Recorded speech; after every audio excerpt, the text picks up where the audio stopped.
ஆரம்பிக்க போறீங்கன்னு கேட்டுட்டு இருக்காங்க.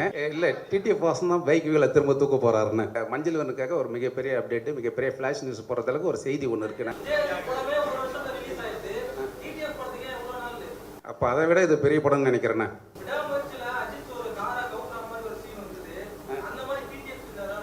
காலம்தான் பதில் சொல்லணும்ண்ணே. பிஜேபின்றது ஒரு கட்சி இல்லையா?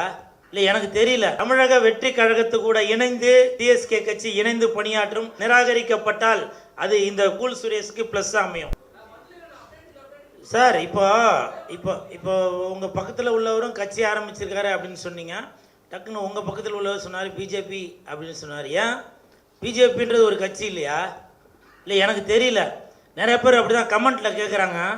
இவர் வந்து பிஜேபிக்கு சப்போர்ட் பண்ணுறவர் சங்கி அப்படிலாம் சொல்லியிருந்தீங்க.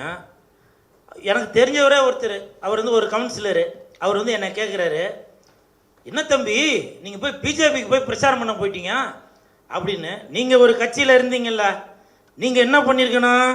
கூல் சுரேஷ் இருக்காரு, அவரை கூப்பிட்டு பிரச்சாரம் பண்ண சொல்லாம்பா அப்படின்னு சொல்லியிருக்கணும்ல.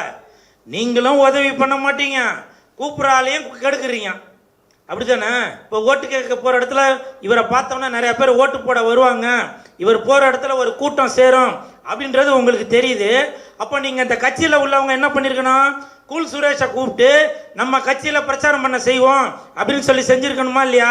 நீங்கள் அதை செய்ய காணோம். நான் போனதுக்கப்புறம் ஐயோ நீ என்னப்பா பிஜேபிக்கு போயிட்டான்னு. அதுவும் ஒரு கட்சி தாங்க, புரியுதுங்களா? இதுக்காக நான் பிஜேபிக்கு சப்போர்ட் பண்ணுறேன் அப்படின்னு சொல்ல வரல. என்னை மதித்து கூப்பிட்டாங்க, புரியுதுங்களா? கூல் சுரேஷ் வந்தால் அந்த இடத்துல ஒரு க்ரௌட் இருக்கும்.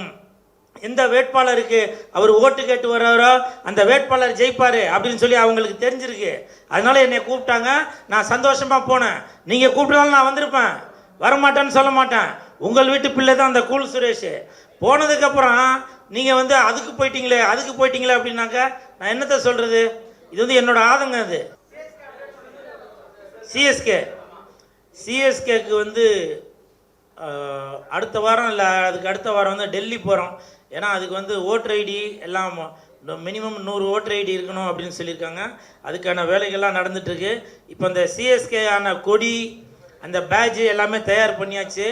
இருந்தாலும் அதை வந்து ப்ராப்பராக உங்கள் எதிர்க்க வந்து நான் தெரிவிக்கணும் அப்படின்றதுனால இன்னொரு ப்ரெஸ் மீட்டில் அது எல்லாம் ரெடி ஆனதுக்கப்புறம் கண்டிப்பாக சொல்வேன். கூல் சுரேஷ் கட்சி, சிஎஸ்கே கட்சி வருவது உறுதி. முடிஞ்சாக்க நீங்களாம் ஓட்டு போடுங்க. இப்போவும் நான் வந்து உங்கள் முன்னாடி இன்னையிலேருந்தே பிரச்சாரத்தை ஆரம்பித்ததாக கூட நினச்சிக்கங்க.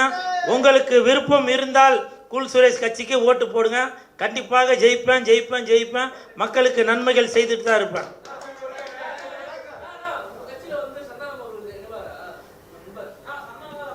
இருங்க, இணைவாரோ இல்லையோ கண்டிப்பாக எனக்காக சப்போர்ட் பண்ணுவார், புரியுதுங்களா? அதாவது என் கட்சியில் இணைஞ்சு தான் வந்து பணியாற்றணும் அப்படின்றது இல்லை, அவருடைய ஆதரவு கண்டிப்பாக எனக்கு இருக்கும். ஏன்னா இன்றைக்கி நான் இந்த நிலைமையில் இருக்கேன் அப்படின்னாக்கா அதுக்கு காரணம் என் நண்பன் சந்தானம் தான். இன்னொன்று, இந்த சிஎஸ்கே கட்சி இது வந்து நம்ம விஜய் சார் கூட தமிழக வெற்றி கழகத்து கூட இணைந்து இந்த கூல் சுரேஷோட கட்சி சிஎஸ்கே கட்சி இணைந்து பணியாற்றும்.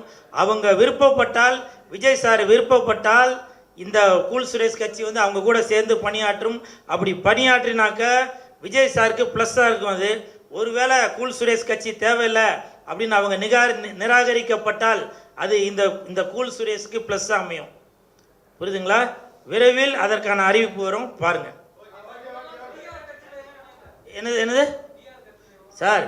டிஆர் சார் வந்து என்னுடைய தந்தை மாதிரி, புரியுதுங்களா? என்னோட கட்சி ஆரம்பித்ததுக்கப்புறம் என்னுடைய கோட்பாடு என்ன, என்னோட நிலை என்ன அப்படின்றத நான் கண்டிப்பாக உங்கள் முன்னாடி வந்து நான் தெரிவிப்பேன்.